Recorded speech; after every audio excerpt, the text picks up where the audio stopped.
नमस्कार, आप देख रहे हैं चकाचक एक्सप्रेस और मैं हूं वर्षा श्रीवास्तव। इससे पहले कि हम आपको निशा रावल और करण मेहरा कंट्रोवर्सी के बारे में बताएं, ये बताना ज्यादा जरूरी समझते हैं कि विश्व स्वास्थ्य संगठन की माने तो दुनिया भर में हर 3 में से 1 महिला यौन मारपीट या घरेलू हिंसा का सामना करती है। लेकिन इस मामले में बहुत कम ही महिलाओं द्वारा कोई शिकायत दर्ज कराई जाती है।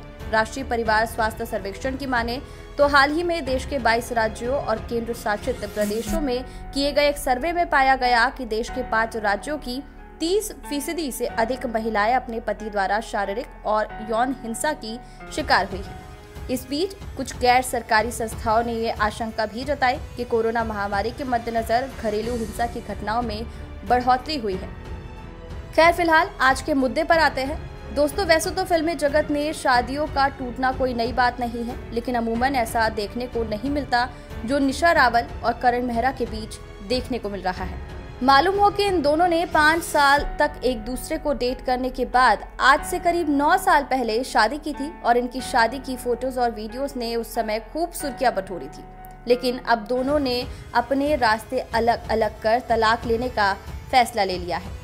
लेकिन इस केस में चौंकाने वाली बात यह है कि निशा रावल ने मीडिया में आकर करण पर घरेलू हिंसा का आरोप लगाया और कहा कि करण ने मुझे कई बार मारा है, कितनी बार मेरे आंखों में काले घेरे पड़े हैं और मैंने चोटें खाई है, इसका कोई हिसाब नहीं। लेकिन तब भी मैंने उन्हें नहीं छोड़ा क्योंकि मैं उनसे प्यार करती थी। आज भी मैं उनसे प्यार करती हूँ, तभी तो उनका अफेयर होने के बावजूद मैं थप्पड़ खा रही हूँ।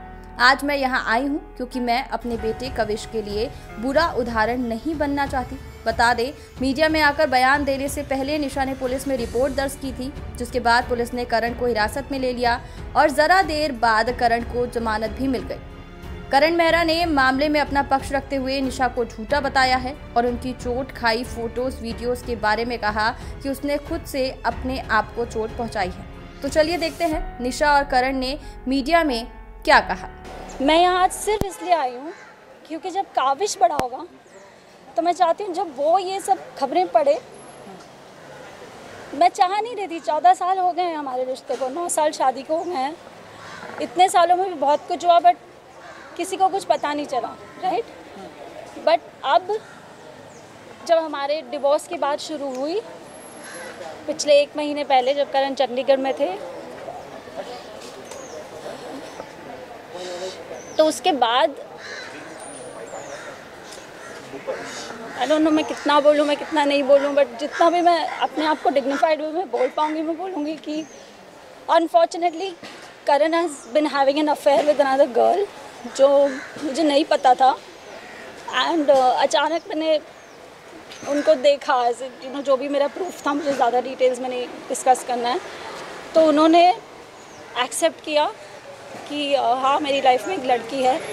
तो मैंने कहा कि कुछ फिज़िकल रिलेशंस या ऐसे कुछ भी, या क्या ये एक सीरियस अफेयर है या फिर ये एक यू नो कभी होता है, यू गेट इमोशनल, या कभी ऐसा कुछ है कि once in a while he is like no I love someone else, I have been having my physical affair with her. तो मैंने कहा कहाँ से ये लड़की, कब मिले आप उसको? तो ही सेड वो दिल्ली से।